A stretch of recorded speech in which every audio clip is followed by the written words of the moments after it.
Hi everyone, welcome to my channel Initial Solution. In this tutorial, I'm going to show you how to remove grid lines in Excel.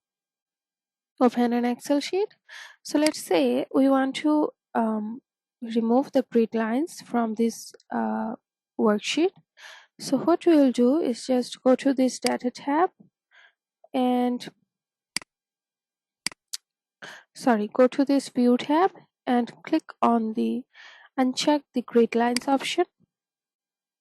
Here you can see the grid lines are disappeared. So again you can do it. You can give a grid lines here by clicking on the home tab and click on the all borders option. Here you can see the grid lines are shown here. So let's put back the grid lines.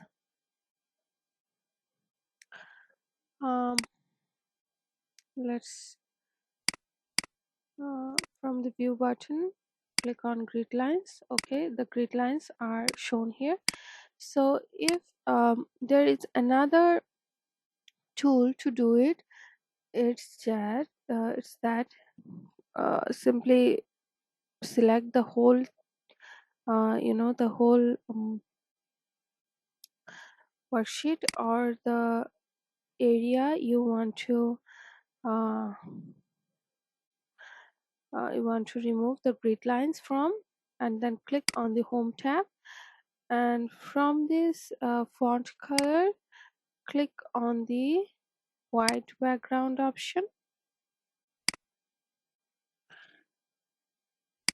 and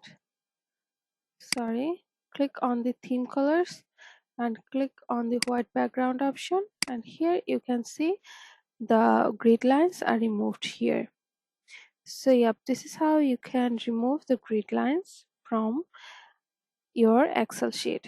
So hope this video helped you guys. If it did, then please like, comment and share this video. Subscribe to our channel. Don't forget to press the bell icon to get more useful videos like this. Thanks so much for watching guys. Bye bye.